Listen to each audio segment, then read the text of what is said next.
Olá, gente, bem-vindos e bem-vindas mais uma vez. Hoje o tema concerne não só pessoas com doença inflamatória do intestino, mas a todas as pessoas em geral, porque vamos falar sobre o açúcar e a sua relação com o intestino. Venham daí, vamos começar.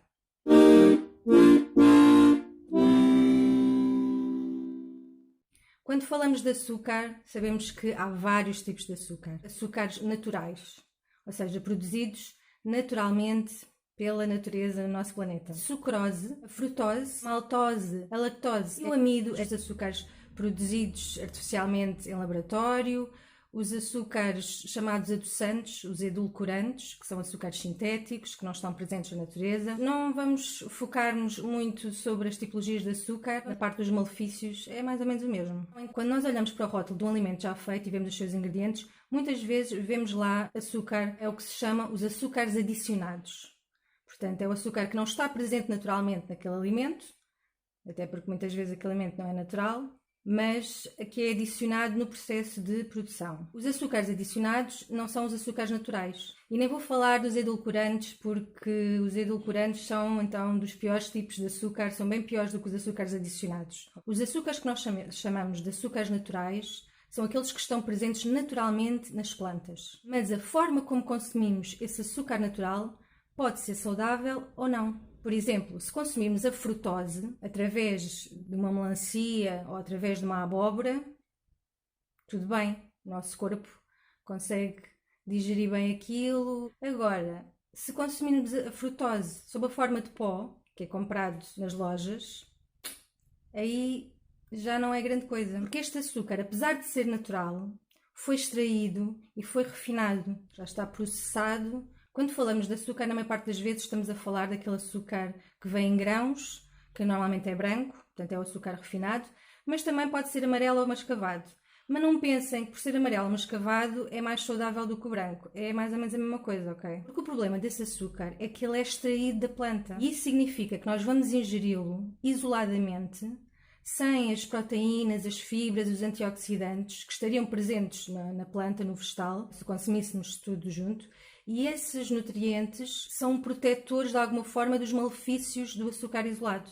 Portanto, quando consumimos o açúcar isolado, não temos essa proteção. Esta é uma das razões pela qual o açúcar é um problema para o nosso organismo. O facto de termos este açúcar isolado, temos mais facilmente acesso ao açúcar, porque é muito mais fácil engolir uns graus de açúcar num café, num chá ou numa sobremesa, do que consumir açúcar através de uma refeição de alimentos, de vegetais ou de fruta, que vamos consumir menos quantidade, porque vamos sentir-nos mais saciados, não é? Enquanto com o açúcar isolado, essa sensação de saciedade não se dá tanto e não nos sentimos cheios. Como vamos ouvindo falar por aqui e por ali, o açúcar tem várias consequências negativas para o nosso organismo, entre as quais destrói algumas bactérias protetoras na nossa boca, o que faz com que se criem cáries muito mais facilmente. O consumo de açúcar também cria uma certa instabilidade nos níveis de energia, com picos muito altos e depois baixas, não é? Que podem alternar muito rapidamente.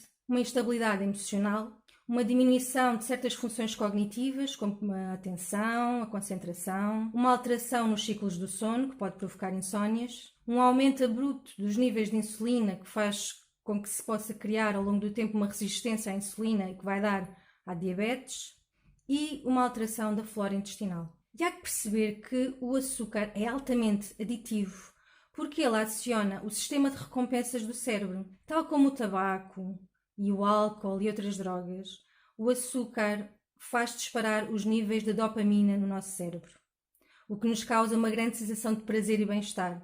E obviamente que o cérebro vai querer repetir essa sensação quantas mais vezes possíveis. E o açúcar é uma maneira fácil de conseguir essa sensação. É por causa desta recompensa que nos dá o açúcar que faz com que queiramos consumir cada vez mais, não é? E é por isso que ficamos adictos ao açúcar, ficamos viciados. E este é outro dos problemas do açúcar, é que a alta taxa de adição faz com que seja difícil manter um consumo moderado ou baixo de açúcar. Temos sempre tendência a ir aumentando cada vez mais a dose. Agora falemos sobre o nosso intestino.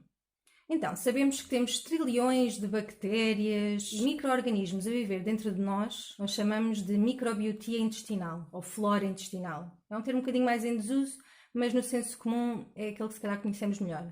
A microbiotia intestinal é um ecossistema que desempenha várias funções muito importantes. Degrada a comida para que o nosso organismo consiga absorvê-la e assim temos acesso a nutrientes vitais para o nosso bom funcionamento do organismo. Regulam o sistema imunitário e protegem-nos de germes nocivos. Ainda não temos toda a informação suficiente para sabermos qual é a melhor dose de cada estirpe de bactérias para termos no nosso intestino, para que ele seja saudável.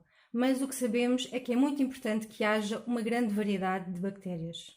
E vamos lá ver, há muitas coisas que afetam a nossa flora intestinal. O ambiente à nossa volta é uma delas. Alguns medicamentos que estejamos a tomar, como antibióticos, o tipo de parto que tivemos ao nascer e a nossa dieta diária. Apesar de não podermos controlar todos estes fatores, a parte da alimentação é algo que conseguimos controlar. Então, pode ser uma boa ideia começar por aí. Então, vamos dividir assim entre as bactérias boas e as bactérias más. Eu sei que isto é assim um bocadinho redutor, mas no fundo é um bocadinho isto que acontece, não é? As boas são aquelas que nos ajudam nos vários processos do nosso organismo e, portanto, que mantêm a nossa sobrevivência. E as más são aquelas que basicamente nos causam danos e que impedem as bactérias boas de fazerem o seu trabalho. Então, as bactérias boas do nosso intestino precisam de fibras para se alimentarem, para continuarem a crescer e para desempenharem as suas funções normalmente. O que é que acontece se temos uma dieta em que temos altos níveis de ingestão de açúcar e muitas vezes baixos níveis de ingestão de fibra, que é mais ou menos a dieta ocidental? Se não ingerimos fibras solúveis e insolúveis suficientes, matamos à fome as bactérias boas. E se ingerimos muitos açúcares e carboidratos simples, alimentamos as bactérias más. Ou seja, desequilibramos a flora intestinal. Imagino que já tenham ouvido falar da Candida albicans, que é uma bactéria que está presente nas nossas mucosas genitais e também no nosso intestino. Mas é suposto a sua população ser bastante reduzida. Porque se a população de cândidas aumenta muito, começamos a ter problemas, seja na parte genital, seja no intestino. E nós sabemos que as bactérias, como os outros seres vivos do nosso planeta, aumentam a sua população, aumentam em quantidade, conforme a disponibilidade de comida. E a comida que a cândidas adora é, adivinhem, açúcar. Outras bactérias nocivas e parasitas também adoram alimentar-se de açúcar. Portanto, já estão a ver aqui o início do problema que nós começamos a ter. O que acontece é que a flora intestinal fica então desequilibrada, não é? As bactérias más alimentam-se do açúcar e continuam a crescer em população. Nós ficamos inchados, com gases. Por outro lado, as bactérias boas que estão a morrer à fome vão começar a alimentar-se daquela fina camada que existe entre o interior do intestino e a parede do intestino, que é essa camada que nas pessoas com doença inflamatória do intestino costuma estar rota. É a partir daí que é provocada a inflamação e a ferida. Este cenário de desequilíbrio microbiano é o que se chama de disbiose. Como eu já falei noutro vídeo anterior, existe uma ligação entre o cérebro e o intestino muito forte. E é uma ligação que vai nos dois sentidos. E, portanto, quando a flora intestinal muda, são enviadas mensagens para o cérebro a dar conta dessa alteração. O cérebro o que vai fazer é relacionar a sensação de prazer da libertação de dopamina que foi produzida pela ingestão de açúcar com a nova microbiotia intestinal que se criou com a prevalência das bactérias más. Porque o cérebro não sabe distinguir se as bactérias são boas ou más. Não é essa a função dele. A função dele é continuar os processos, não é? Running things. Então é como se as bactérias dessem ordens ao cérebro para ele as alimentar com mais açúcar. Se as bactérias são boas ou más, isso é uma coisa que faz parte da nossa psique, da nossa consciência, da nossa capacidade de obter conhecimento sobre estas coisas e de fazer um julgamento sobre o que é melhor ou pior para nós. Então, o nosso corpo só vai detectar que está alguma coisa mal quando o sistema imunitário é ativado devido à inflamação que está a ser causada na mucosa intestinal. E quando chega ao intestino, as células do sistema imunitário vão se deparar com uma grande confusão. Vão ter células famintas que estão a comer a mucosa intestinal, uma série de células más que estão a proliferar e a criar danos noutros sítios, estão a passar para a corrente sanguínea e o próprio sistema imunitário não sabe para onde é que se há de virar. E pronto, e depois dá ali uma resposta extremamente agressiva em que tenta dar cabo daquilo tudo e acaba por dar cabo também do intestino e aumentar a inflamação. Portanto, é aí que depois se espleta a crise. Se ainda tem algumas dúvidas, eu posso-vos dizer que tudo isto que eu vos contei obviamente está estudado cientificamente. Estudos em humanos com doença de Crohn mostram que uma dieta rica em açúcar faz aumentar os sintomas da doença. E, como eu vos disse, antes de falar nisto, tem todos os açúcares. Há estudos que já mostram que o edulcorante sucralose, comumente conhecido como a marca Splenda, agrava a inflamação intestinal na doença de Crohn. Também sabemos que as vacas e outros ruminantes podem ter doença de Crohn. Neles é chamada doença de John, uma coisa assim, mas basicamente os sintomas são todos os mesmos. E no caso das vacas especificamente, que estão mais estudadas, sabe-se que a origem da doença tem a ver com uma bactéria nociva que prolifera no seu intestino. Essa bactéria é chamada Mycobacterium avium paratuberculosis, mais conhecida como MAP. E já se sabe que as pessoas com doença de Crohn têm uma maior quantidade de bactérias MAP no seu sangue do que pessoas sem qualquer doença inflamatória intestinal. Mas não fiquem já com os ânimos todos exaltados, porque assim, isso não quer dizer que lá, porque nas vacas esta bactéria é responsável pela causa da sua doença de Crohn, nos seres humanos é igual. Não é porque as investigações feitas mostram que não há dados conclusivos que seja essa bactéria especificamente a fazer surgir a doença inflamatória intestinal nos seres humanos.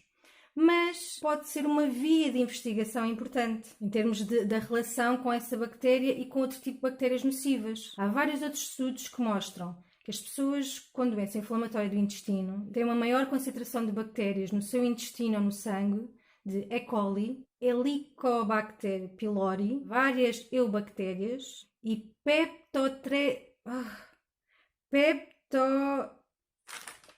Peptostreptococcus. Os nomes são difíceis, que a palavra precisa aqui de uma cábula. Portanto, que tem estas estirpes em muito maior quantidade do que uma pessoa sem doença inflamatória do intestino e que tem muito menos quantidade de bifidobactérias. Ou seja, o que me parece que todos estes estudos mostram é que ao existir um desequilíbrio na microbiota intestinal, com uma prevalência maior de bactérias nocivas e uma diminuição significativa de bactérias boas, vai fazer com que haja uma maior inflamação no intestino e isto vai aumentar os sintomas da doença de Crohn e da colite. Acho que isto é uma via importante de investigação. Pode estar mais acessível em termos de linha de investigação, porque temos mais conhecimento e mais tecnologia que nos permite estudar como é que funciona, porque basicamente, se nós conseguimos saber mais sobre isso, podemos também encontrar formas de redesenhar essa flora intestinal quando ela entra em desequilíbrio. Penso que no futuro, em termos da nanotecnologia, da inteligência artificial, se calhar um dia conseguimos ter um dispositivo que engolimos e que anda aqui no nosso intestino, que não é identificado pelo corpo como um ser estranho e não é atacado, e que consegue estar ali a observar como é que funciona a vida das bactérias no nosso intestino com uma câmara e nós podemos ver isso, não é? Mexer na parte da microbiota intestinal parece muito mais viável do que andar a mexer nos genes e andar a mexer no sistema imunitário, que é uma coisa também bastante complexa, não é? Porque o sistema imunitário também está pelo corpo todo. Só há poucos anos é que identificámos o genoma humano completo. Portanto, nós sabemos muito, muito pouco sobre genes. Eu não acho nada boa ideia pôr-nos já a testar coisas em seres humanos em relação a genes, porque temos muita investigação para fazer. Muita. Percebendo quão importante é o nosso ecossistema de micro-organismos no nosso intestino, então também parece que pode ser importante percebermos que o único controle que hoje em dia nós temos nisso é através da nossa alimentação, é através daquilo que nós ingerimos diariamente. E o açúcar, definitivamente, não é algo que nós precisemos para nada. Cuidem do vosso intestino, cuidem das vossas bactérias boas e hoje fico por aqui. Até à próxima.